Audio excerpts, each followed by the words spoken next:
신약 성경 294쪽에 있는 고린도 후서 8장 1절 2절 말씀 제가 봉독하겠습니다. 형제들아, 하나님께서 마게도냐 교회들에게 주신 은혜를 우리가 너희에게 알리노니 하나님의 많은 시련 가운데서 그들의 넘치는 기쁨과 극심한 가난이 그들의 풍성한 연보를 넘치도록 하게 하였느니라. 아멘. 이 시간 준비하신 헌금을 하나님께 드리겠습니다. 할렐루야. 하나님은 살아계십니다. 살아계신 우리 아버지 하나님의 크신 은혜와 사랑이 여러분에게 함께 하시기를 축복합니다. 1991년 일본 아오모리현에 큰 태풍이 몰아치게 되었습니다.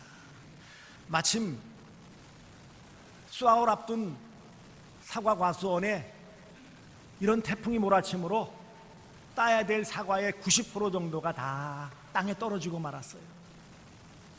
곧 그것을 팔아 돈을 마련해야 됐던 과수원 농장 주인 얼마나 허탈하겠습니까? 많은 주변에 있는 과수원을 운영하는 사람들은 시리에 빠지고 허탈한 마음을 감출 길이 없었어요. 다들 실망감을 감추지 못하고 낙심합니다. 그런데 역시 같은 피해로 10% 정도만 남은 이 사과를 바라봤던 한 농부는 이런 마음을 먹었습니다. 그래, 어차피 떨어진 90% 가지고 낙심하지 말자. 이 10%를 가지고 좀 어떻게 해보자. 그래서 남은 10%의 사과를 정성스럽게 따서 큰 문장을 만들어서 시장과 백화점 이런 좋은 곳에다가 납품을 합니다. 뭐라고 썼는지 아십니까? 이번 강력한 태풍에도 떨어지지 않은 사과, 태풍도 떨어뜨리지 못한 훌륭한 사과, 그런 광고 문구를 만들어 가지고 납품을 하는데 얼마나 날개도치 팔았는지 평균 가격을 보니까는 평소 받았던 가격의 10배를 받았다는 거예요.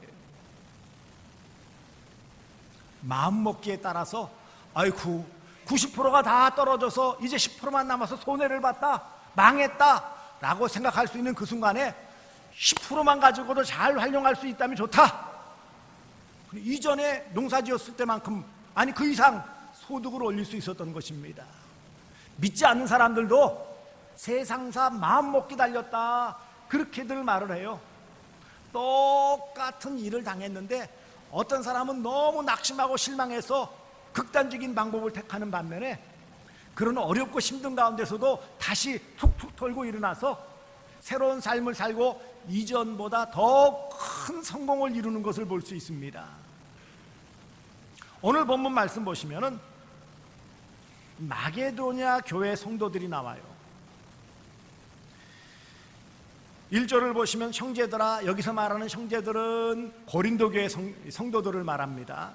하나님께서 마게도냐 교회들에게 주신 은혜를 우리가 너희에게 알리노니, 마게도냐 교회들에게 주셨던 은혜가 있다는 거예요. 뭘까요? 그것이 2절에 나와요. 환난의 많은 시련 가운데 많은 어려움이 있었어요. 시련이 있었어요. 그런데도 불구하고 그 다음에 뒤에 나오는 극심한 가난도 있었어요. 하지만 그들이 풍성한 연보를 넘치도록 하였다. 이게 은혜라는 거예요. 한마디로 말하면 풍성한 연보를 드린 것이 은혜다, 이런 말씀을 하고 있습니다.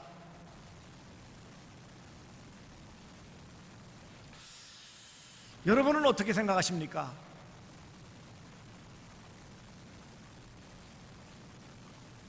한마디로 연보, 곧 헌금. 신약 성경에는 연보라는 단어가 8번 나오고 헌금, 헌금함이라는 단어가 7번 정도 나와요. 혼용해서 쓴다고 말씀드렸어요. 그러니까 연보, 헌금. 이 헌금이 은혜라고 생각하십니까? 아마도 처음에는 마게도냐 교회 성도들, 여기서 마게도냐라는 것은 큰 넓은 지역을 말합니다. 이 마게도냐 지역의 대표적인 교회는 우리가 잘 알고 있는 빌립보 교회, 그 다음에 데살로니가 교회, 또 베레아 교회, 이런 지역의 도시가 있었어요. 마게도냐 지역이라는 것은 우리로 말하면 경상도 지역, 충청도 지역처럼 넓은 지역을 말해요. 지금도 마케도니아라는 그런 일종의 나라처럼 지금 독립해 있는 나라가 있어요. 그 지역에 있는 사람들인데 이들이 과연 헌금을 은혜로 알았을까요? 헌금이 은혜일까요? 사실 헌금은 은혜라고 생각하기보다는 부담이고 의무고 책임이라고 생각할 때가 많아요. 사실 이 마게도냐 지역에 있는 빌립보나 데살로니가나 베레아 이 교회 성도들은 많은 어려움을 겪었는데 오늘 본문에도 환난의 많은 시련, 극심한 가난이라고 표현되어져 있는 어려운 문제가 있었습니다. 가장 큰 이유는 오랜 전쟁 때문에 온 나라가 황폐하게 되었어요. 여러분, 전쟁을 오래 하게 되어지면 모든 것들이 다 무너지고 깨지고 제대로 농사 짓거나 생업에 종사할 수가 없어요. 그러니 그 땅이 풍요로운 땅이라 할지라도 전쟁이 오래되었기 때문에 먹을 것이 궁하게 되었습니다. 두 번째로 극심한 가난에 이를 수밖에 없는 두 번째 원인은 이런 전쟁의 결과로 로마의 복속 아래 들어가게 되었고, 로마가 많은 물자들, 농산물들 이런 것들을 다 수탈해 갔어요. 빼앗아 갔어요. 그렇지 않아도 전쟁 때문에 어려운 데다가 그나마라도 조금 올리는 그런 소득의 많은 부분을 빼앗아 갔기 때문에 더욱 먹고 살기 힘든 형편이 그들이었습니다. 이런 빈곤함 때문에 자신을 돌아보기에도 어려웠습니다. 한마디로 말하면 당장 먹고 살 거리도 부족한 형편이었다는 거예요. 거기다가 마음의 여유도 없죠. 환난과 시련이라고 표현했어요. 환난의 많은 시련, 스스로 감당하기 어려운 고통 가운데 있는데 자신들을 돌아볼 여유조차도 없는 그들에게, 그것도 가까운 데도 아닌, 이웃도 아닌 먼, 여기 지금 마게도냐 지역은 유럽 지역을 말해요. 유럽 땅이에요. 유럽 땅. 먼 팔레스타인 지역, 예루살렘 교회 성도들을 위해서 그들이 헌금을 드릴 만한 여유가 있겠습니까? 여유가 없어요. 관심을 가질 그런 마음의 여유가 없습니다. 여러분, 은혜는 받는 거예요. 은혜는 뭐죠? 받는 게 은혜예요. 헌금은 드리는 거예요.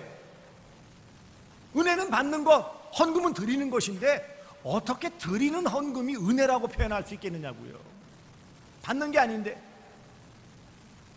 오늘 본문에 분명하게 마게도냐 교회들에게 주신 은혜라고 표현하면서 풍성한 연보를 드린 것이 은혜라고 말씀하고 있잖아요. 풍족한 상태라면 모를까, 모두 다 가난하고 힘들고 어려운데 그런 때는 이것을 은혜로 받아들이기 어려워요. 내가 좀 여유가 있고 풍족할 때에는 그런 것들이 은혜가 될 수 있을지 모르지만, 내가 힘들고 어려울 때에는 은혜를 생각할 수가 없어요.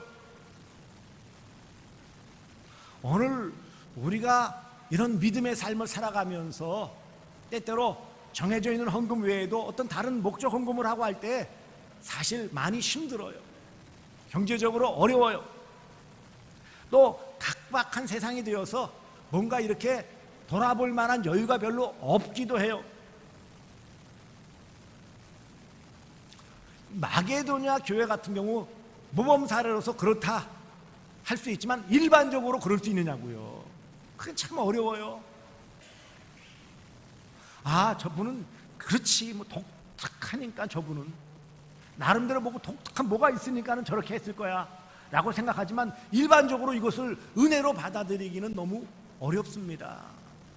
그런데 한두 명도 아닌, 한 교회도 아닌 그 지역의 여러 교회들이 한결같이 힘을 모아서 연보고 헌금을 드릴 수 있었다. 그래서 은혜라 이렇게 표현하는 것이, 오늘 우리는요 더욱이 물질주의 시대에, 개인주의 시대가 아주 더 심화되어져 있는 이 시대에 우리가 나 아닌, 우리 가족이 아닌, 또 우리 교회가 아닌 다른 교회 성도들, 우리나라도 아닌 먼 지역에 있는, 예를 들면 아프리카에 있는 마다가스카르 교회, 거기에 우리가 뭔가 헌금을 하여 보낸다? 쉽겠느냐고요.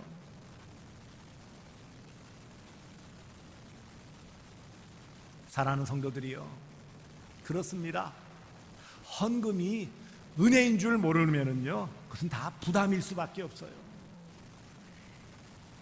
왜? 오늘 본문에서 바울은 마게도냐 지역에 있는 교회들이 드린 헌금이 은혜라고 말씀을 할까요? 왜 헌금이 은혜입니까?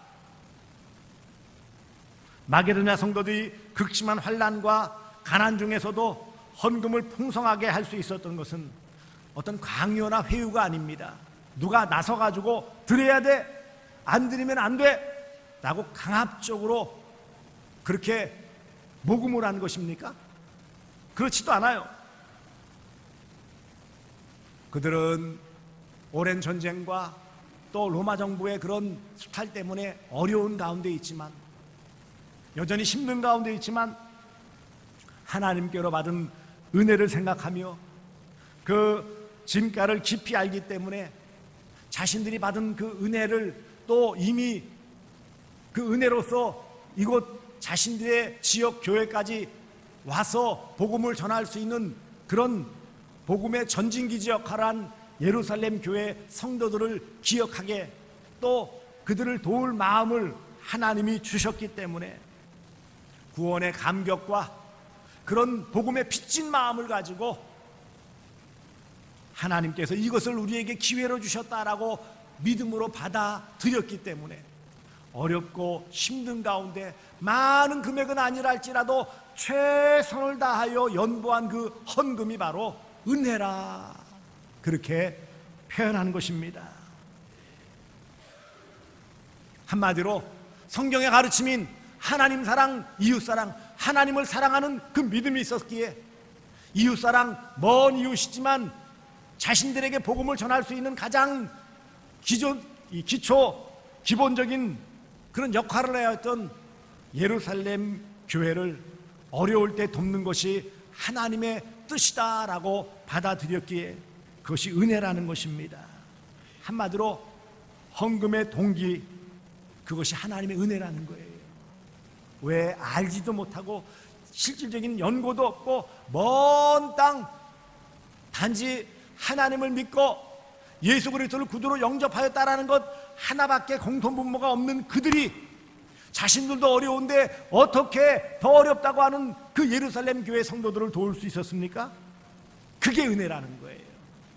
도울 수 있는 마음을 주셨고 어려운 가운데서도 자원하여 헌금할 수 있도록 그 마음을 이끌어 주신 분이 바로 하나님이십니다. 하나님은 간절히 자원함으로 강요나 억지로 한 것이 아니라 그 마음에 우러나는 마음을 가지고 헌금에 참여하게 하신 것이 바로 하나님이십니다. 3절을 보시면 내가 증언하노니 그들이 힘대로 할 뿐 아니라 힘에 지나도록 자원하여 기쁨으로 원하여 드렸다라는 거예요. 그렇게 하나님이 함께 하셨다는 거예요. 그리고 극심한 가난 속에서도 풍성하게 헌금할 수 있는 믿음을 주셨어요. 2절 환난의 많은 시련 가운데서 그들의 넘치는 기쁨과 극심한 가난이 그들의 풍성한 연보를 넘치도록 하게 하였느니라. 이런 환난의 많은 시련 가운데도 넘치는 기쁨 어떻게 드릴 수 있었습니까? 믿음이 있었기에 드릴 수 있었어요. 믿음으로 드린 거예요. 믿음을 주셔서 드리게 하셨어요. 더 나아가 하나님의 은혜로 어려운 가운데서도 이렇게 드릴 수 있는 믿음 주신 것에 대한 감사, 구원의 은혜에 감사, 주님께 대한 인격적인 헌신의 표시로서 헌금을 드릴 수 있었기에 바울은 이것이 은혜라, 은혜 받았기에 그 은혜를 간직하며 함께 은혜를 나눌 수 있게 했던 예루살렘 교회 성도들을 생각하며 그 은혜를 또 나누는 마음으로 헌금을 자원하여 드렸기에 마게도냐 지역 교회들이 보낸 그 연보 헌금이 바로 은혜라, 그렇게 말씀을 하고 있는 것입니다. 어떻게 은혜를 은혜로 알고 은혜로 헌금할 수 있었습니까? 구원받았기 때문이에요. 예수님은 십자가의 고난과 죽으심으로 또 사흘 만에 부활하심으로 구원을 완성하시고 그 구원의 은혜를 모든 믿는 자들에게 허락하심으로 믿음으로 구원받은 성도는 은혜 안에 거하며 은혜 받은 성도는 또한 남을 돌아볼 수 있는 마음이 생기며 하나님의 사랑을 알기에 이웃사랑을 실천하기 위해 은혜로 헌금을 드릴 수 있게 하신 것입니다. 이런 마음은 성령 하나님께서 우리에게 주시는 마음이에요. 구원의 은혜를 깨닫고 알고 믿고 더 나아가서 이런 귀한 은혜를 또한 함께 나눌 수 있는 마음의 여유를 주신 분이 바로 성령님이십니다. 성도의 마음에 역사하시는 영, 그분이 바로 성령 하나님이십니다. 우리가 믿는 하나님은 예수 그리스도를 이 땅에 보내시고 십자가에 달려 죽으심과 부활로서 우리를 구원하시고 은혜 안에 거하며 은혜를 받으며 은혜를 나누며 은혜로 드리게 하시는 우리 하나님 아버지는 은혜로우신 하나님이십니다. 할렐루야. 하나님은 은혜의 하나님이세요.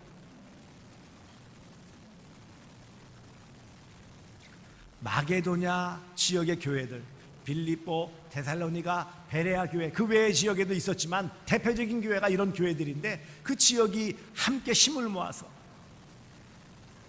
구원의 은혜를 받았기에 복음의 빛인 자이기에 하나님의 은혜를 받았기에 하나님의 뜻 가운데 하나님께 기쁨으로 헌금을 드릴 수 있었음이, 그 헌금이 바로 은혜라 말씀하고 있는 것입니다. 헌금은 구원의 은혜를 베푸신 하나님께 대한 감사와 인격적인 헌신의 표현입니다. 내적인 은혜 받은 것에 대해 외적으로 표현하는 것이 바로 헌금이라는 거예요. 헌금은 은혜의 표현이에요. 그러므로 은혜를 은혜로 아는 것이 은혜요, 받은 은혜를 나누고 드리는 것이 은혜입니다. 하나님은 우리에게 은혜를 베푸셔서 은혜의 헌금을 드리게 하십니다. 그러므로 헌금은 은혜입니다. 헌금은 하나님의 은혜예요. 헌금은 하나님께서 성도에게 주신 크신 은혜입니다. 우리가 헌금이 은혜이구나라는 것을 알게 되어질 때 우리는 더욱 성숙한 신앙인이 되어질 수 있습니다. 왜냐하면 성도가 헌금을 드리는 것은 하나님의 크신 은혜인 구원을 받았다라는 표이기 때문이에요. 세상 사람들이 헌금하지 않아요. 왜요? 그들은 구원받았지 않기 때문에. 누가 헌금을 드립니까? 구원받은 성도가 하나님께 헌금하는 거예요. 헌금의 동기가 은혜입니다. 헌금의 그 모든 과정도 은혜예요. 헌금의 그 결과도 다 은혜예요. 동기가 하나님의 은혜요, 과정이 하나님의 은혜요, 결과가 다 하나님의 은혜이기에 헌금은 하나님의 은혜일 수밖에 없습니다. 헌금이 그저 자신의 그 잘남을 드러내기 위해서, 자신의 존재를 더 드러내기 위해서 드리는 것입니까? 강요나 부담을 지어서 하는 것입니까? 아니요. 하나님의 은혜 받은 성도가 그 은혜를 알기에 은혜가 동기가 되어서 그 모든 과정에 은혜가 역사하여서 그 다음에 그 결과가 더 큰 은혜로 나타나기에 헌금은 은혜입니다. 뒤집어 말하면 왜 헌금을 드리지 않습니까? 은혜를 은혜로 알지 못하기 때문에, 은혜를 받지 않았거나 은혜를 은혜로 알지 못하기 때문이에요. 헌금은 하나님께서 은혜를 베푸신 중요한 표지입니다. 왜 교회가 돈이 모자라서 누가 목사가 그것을 착복하고 따로 쓰기 위해서 아쉬우니까 그렇게들 교회 밖에 있는 사람들이 공격을 해요. 믿음이 적은 분들이 그렇게 의심할 때도 있을 거예요. 하지만 그것이 동기는 아닙니다. 헌금의 동기는 하나님의 은혜예요. 헌금의 의미가 바로 하나님의 소유를 인정하는 것이요, 헌금의 이유가 하나님의 명령이라면 헌금하는 동기는 하나님의 은혜입니다. 헌금은 은혜의 산물입니다. 헌금을 드릴 수 있는 믿음 주심이 은혜요, 헌금을 드릴 수 있는 마음가짐을 주심이 은혜요, 헌금을 드릴 수 있는 물질 주심이 은혜입니다. 이런 것들이 골고루 맞아서 조화를 이룰 때 그것이 더 큰 은혜로 나타나는 것입니다. 드려서 은혜를 나누니 또 큰 은혜입니다. 이처럼 어렵고 힘들지만 그런데 그것을 나눔을 통해서 함께 하는 것이 바로 하나님의 뜻입니다. 우리나라의 전통 그런 가운데 좋은 것이 바로 두레라는 게 두레. 두레는 들어보셨습니까? 품앗이라는 말 들어보셨죠? 농경사회, 농사를 짓고 사는 그런 사회에서 대부분 모내기 뭐 이런 부터 시작해가지고 그런 과정과 그 다음에 가을에 가을거지 추수 때 이런 때에는 그 가족만 가지고는 다 감당할 수가 없어요. 그러므로 서로 도와야 돼요. 그 안에서 이런 두레라는 조직화되어져 있는 서로 약속되어져 있는 그것들을 가지고 먼저 뭐예요? 더 나이 드신 분들, 좀 더 어려운 분들, 그런 분들부터 정하여서 함께 힘을 모아서 가서 일손을 돕는 거예요. 다 어렵죠. 누구는 농사 안 짓습니까? 다 어려워요. 다 힘들어요. 일손이 다 모자라요. 하지만 더 어려운 사람, 더 힘든 사람, 더 노인들, 이런 분들을 중심으로 먼저 그 일들을 돕고 서로 돕다 보니까 뭐예요? 자기 차례가 되어지면 또 도움을 받는 거예요. 헌금은 바로 두레와 같습니다.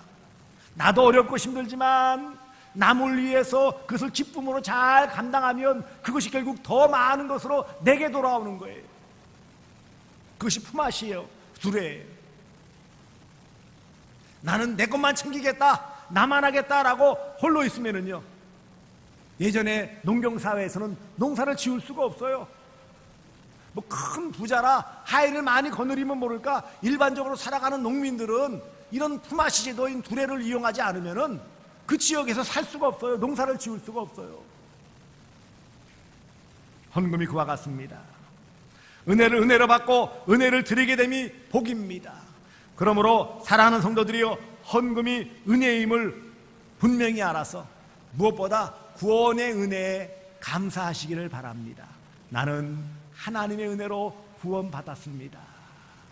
그리고 또 다른 성도, 우리의 도움이 필요한 성도도 역시 하나님의 은혜로 구원받은 성도라는 것을 깊이 생각하시기 바랍니다. 물론 우리가 돕는 대상이 꼭 성도가 아닐 수도 있지요. 믿지 않는 자들도 있어요. 하지만 다 은혜 받아야 될 대상이라는 것은 분명합니다. 이런 함께 은혜 받아야 될 대상이라는 것을 인식해야지 나눌 수 있어요. 마음에 평안 주시는 은혜를 나누시기를 바랍니다. 물질의 풍성함 주신 그 은혜, 또 때로는 힘들고 어렵지만 나의 최선의 것을 드려야 되겠다. 이것이 하나님의 은혜에 대한 보답이요, 이것을 통해 하나님이 영광 받으시고 이것을 통해 교회가 든든히 세워지고 이것을 통해 어려운 이웃들이 또한 힘을 얻을 수 있음을 기억하시기 바랍니다. 은혜를 은혜로 알아서 헌금하는 것이 복이에요. 은혜를 은혜로 아는 것이 복 중에 복이에요. 많은 경우 은혜를 은혜로 알지 못한 배은망덕 때문에 우리가 많은 것들을 놓치고 누리지 못한다라는 것입니다. 헌금은 은혜입니다. 헌금은 하나님께 받은 은혜예요. 드리는데 어떻게 해요? 헌금은 드리지만 더 큰 은혜를 우리가 받았고 또 더 받을 것이기 때문에 헌금은 은혜입니다. 미리 드리는 은혜, 바치는 은혜. 이처럼 믿음으로 헌금을 드리면, 은혜를 은혜로 알아 헌금을 드리면 하나님은 그 모든 삶에 풍성함으로 공급해 주십니다. 여기 풍성한 연보를 2절에 풍성함이라는 단어를 썼어요. 이 풍성함이라는 단어는 누가 주시는 은혜예요? 하나님이 주시는 은혜가 바로 풍성함이에요. 물질의 풍성함을 공급해 주십니다. 이웃을 돌아볼 수 있는 그런 물질의 풍성함을 주세요. 고린도후서 6장 10절에 가난한 자 같으나 많은 사람을 부유하게 하고 아무것도 없는 자 같으나 모든 것을 가진 자로다. 이처럼 헌금을 은혜로 알고 하나님께 드리고 이웃을 위해 사용할 때에 이처럼 가난한 자 같으나 많은 사람을 부유하게 하고 아무것도 없는 자 같으나 부유한 자 모든 것을 가진 그런 풍성한 삶을 살게 해주십니다. 모범으로서 본을 보이며 살게 해주세요. 여기 마게도냐 교회 사례를 들어서 고린도 교회 성도들을 가르치는 거 아닙니까? 이처럼 모범된 교회 성도들이 되어지는 거예요. 이 말은 하나님의 칭찬이 있었음을, 인정받았음을 말씀하는 거예요. 위로와 평강을 주셨어요. 서로 지체의식을 주시고 하나 되게 해주셨어요. 물질이 하나님의 것임을 인정하며 결국은 믿음의 성장과 성숙을 이룸을 통해 계속해서 닥치는 시련과 그 모든 어려움들을 믿음으로 잘 극복하며 더 큰 감사를 드릴 수 있게 하나님께서 그 마음에 자족하는 마음도 주십니다. 사랑하는 성도들이요, 어렵죠, 힘들지요. 우리가 최선을 다해도 참 어려움이 많습니다. 하지만 우리가 좀 더 하나님 주신 은혜를 생각하면은, 이 헌금이 은혜라는 것을 알면 우리가 믿음으로, 감사함으로, 기쁨으로 하나님께 드릴 수 있고, 이것을 통해 하나님 더 큰 은혜를 베풀어 주시는 줄 믿으시기를 바랍니다. 물질의 풍성함을 원하십니까? 마음의 기쁨을 원하십니까? 믿음의 성장을 원하십니까? 헌금이 은혜인 줄 알아. 은혜 받은 것을 가지고 하나님께 드림으로 하나님이 약속하신 모든 복, 모든 은혜를 받아 누리며 더 나아가 하나님 아버지의 마음을 알고 그 뜻을 이루어 가시는 복된 성도의 삶을 살아가시기를 주 예수 그리스도의 이름으로 축복합니다. 기도하겠습니다. 사랑의 아버지 하나님, 헌금은 은혜입니다. 헌금은 하나님의 은혜임을 믿습니다. 우리에게 주신 그 구원의 은혜에 감사하며 그 동기가 하나님의 은혜요, 과정도 하나님의 은혜요, 결과도 하나님의 은혜임을 믿습니다.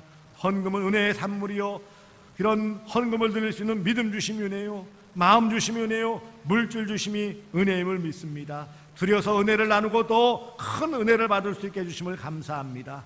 구원의 확신 가운데 은혜를 은혜로 하라, 이 은혜를 나눈 일에 힘쓰므로 하나님 주시는 풍성함을 받아 누리며 본인이 되어져 칭찬을 받으며 아버지 하나님 주시는 그 마음의 평강이 넘치게 하여 주시오며 우리의 믿음이 더욱 성장하여 주님 앞에 설 수 있도록 도와 주시옵소서.